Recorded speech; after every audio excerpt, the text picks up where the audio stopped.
Guys हम लोग देखने वाले हैं इसमें आज टॉप 50 टॉप 50 प्रश्न जो कि परीक्षा में जो कि प्रतियोगिता परीक्षा में बार बार पूछा गया प्रश्न है।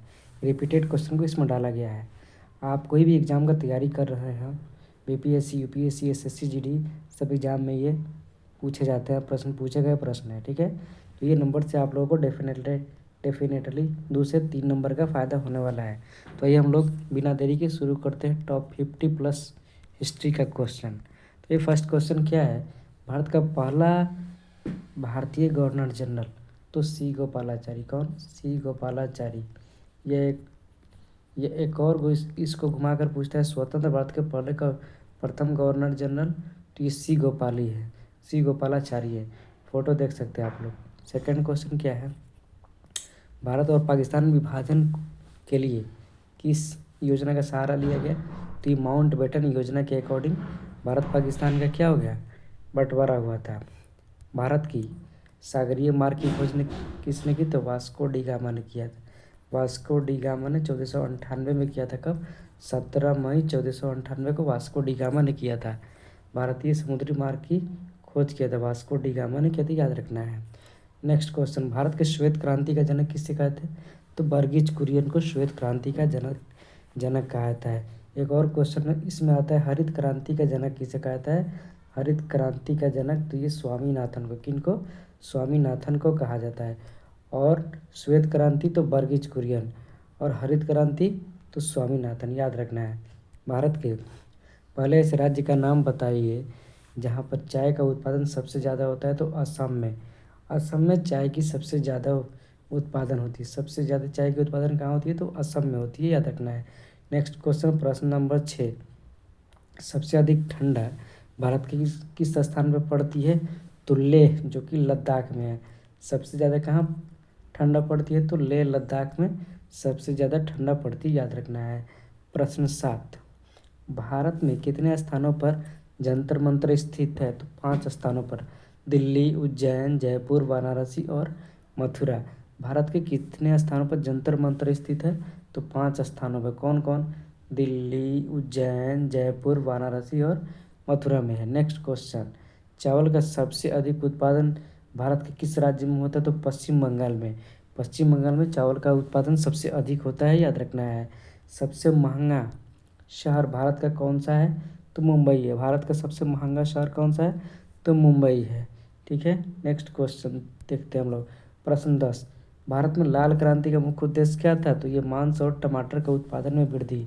भारत में लाल क्रांति का मुख्य उद्देश्य क्या है? तो मांस और टमाटर के उत्पादन में वृद्धि है।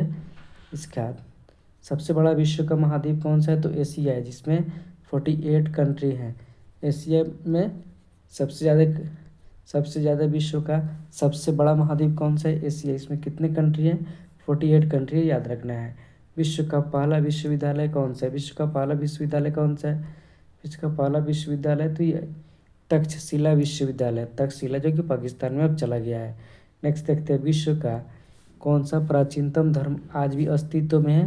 तो ये सनातन धर्म है, जो आज भी अस्तित्व में है। प्रश्न 14, विश्व का पहला कागजी मुद्रा जारी करने वाला देश कौन सा है? तो ये चाइना है। पहला कागजी मुद्रा मतलब कागज के रुपये जारी करने वाला देश तो ये चाइना है। चाइना हर चीज़ में आ गया है। ठीक है, नेक्स्ट देखते हैं हम लोग, विश्व में कौन सा नगर सबसे पहले परमाणु बम गिरा? तो जापान के हिरोशिमा पर 6 अगस्त और 9 अगस्त को लिटिल मैन और फैट मैन बम गिराया था जापान पर। ठीक है, अमेरिका ने बम गिराया था। नेक्स्ट देखते हैं हम लोग, पहली किताब छपने वाली विश्व की कौन सा देश है?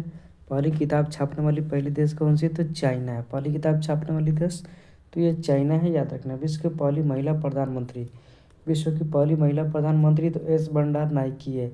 एस भंडार नायकी, जो कि श्रीलंका की है। कहाँ की है ये महिला? तो विश्व की पहली महिला प्रधानमंत्री एस भंडार नायकी, देखिए सिमरो भंडार नायकी है, जो कि श्रीलंका के। उस देश का नाम बताइए जो अंतरिक्ष में कृत्रिम उपग्रह लॉन्च करने वाला विश्व का पहला देश बन गया। तो रसिया बन गया, रूस बन गया है। नेक्स्ट क्वेश्चन, अंतरिक्ष में पहली बार यात्रा करने वाले यात्री का नाम बताइए। तो major Yuri Gagarin, major Yuri Gagarin, अंतरिक्ष में पहली यात्रा करने वाला मेजर यूरी गागरिन। सबसे सबसे पहले वायुयान से मतलब एरोप्लेन से उड़ान भरने वाले भारतीय का नाम बताइए। तो ये राइट बंधु, राइट ब्रदर्स है, याद रखना है। उस नदी के किनारे का नाम बताइए जहाँ पर हड़प्पा स्थित है। तो रावी नदी किनारे। हड़प्पा कहाँ स्थित है? तो रावी नदी के किनारे है। ठीक है, हड़प्पा कहाँ है? तो रावी नदी के किनारे है। ठीक है, याद रखना है। नेक्स्ट क्वेश्चन, कालीबंगन किस जगह पे है?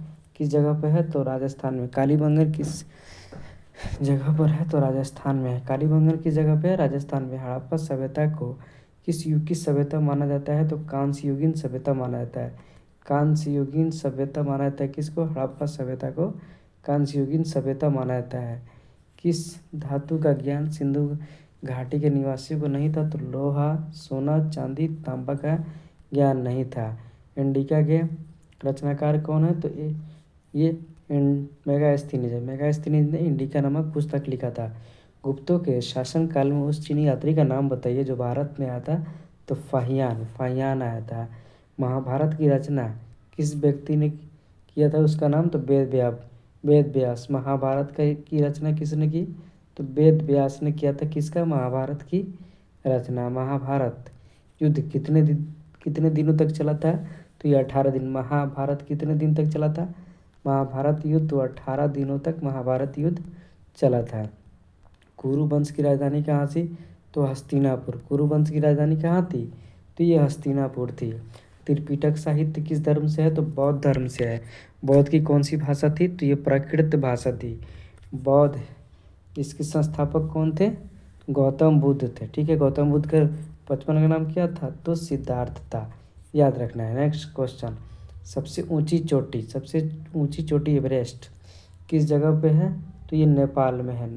नेपाल में है एवरेस्ट, जिसकी हाइट कितनी है? तो 1848 पहले थी, लेकिन भूकंप आया उसके बाद 8850 किलोमीटर हो गई है इसकी हाइट। नेक्स्ट क्वेश्चन, किस प्रकार का हिमालय पौन का उदाहरण है? तो नवीन वलित पर्वत या मुर्दार पर्वत का ये उदाहरण है। 33 नंबर क्वेश्चन देखते हैं। 50 क्वेश्चन का इसमें हम लोग सीरीज लिए हैं। ठीक है, भारत में चलाई गई पहली बहुउद्देशीय परियोजना कौन सी है? नाम बताइए। तो दामोदर परियोजना है, याद रखना, दामोदर परियोजना है।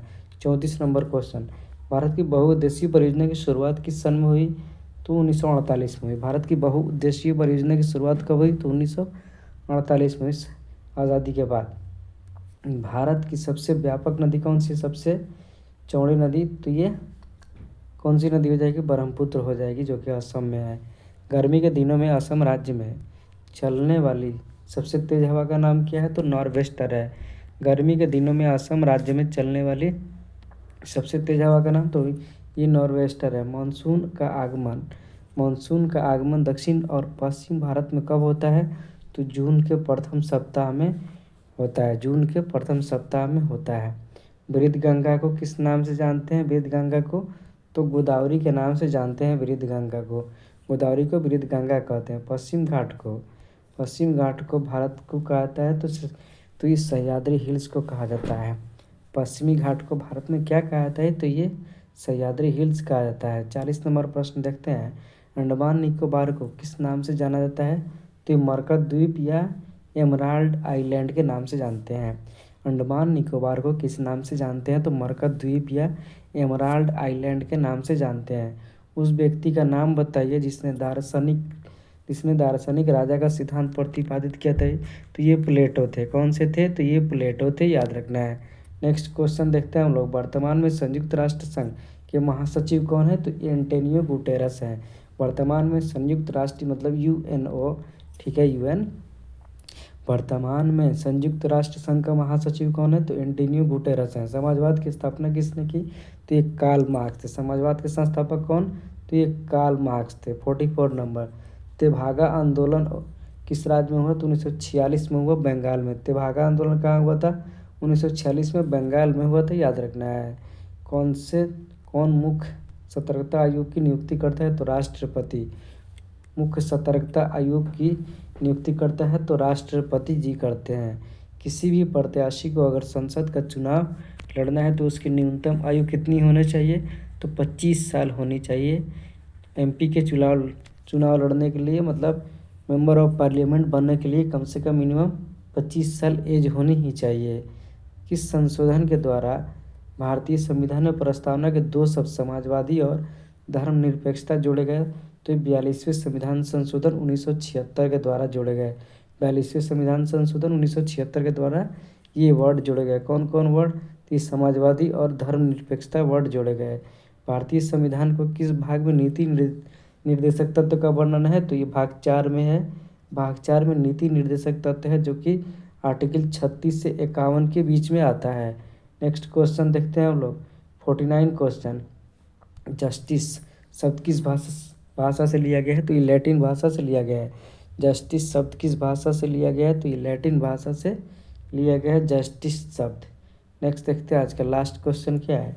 भारत की संविधान सभा के अस्थायी अध्यक्ष कौन से? तो ये राजेंद्र प्रसाद थे। अस्थायी पूछेगा, अस्थायी अध्यक्ष कौन थे? तो सच्चिदानंद सिन्हा थे। अस्थायी अध्यक्ष सच्चिदानंद सिन्हा थे अस्थायी अध्यक्ष। और अस्थायी अध्यक्ष पूछेगा तो डॉक्टर राजेंद्र प्रसाद थे।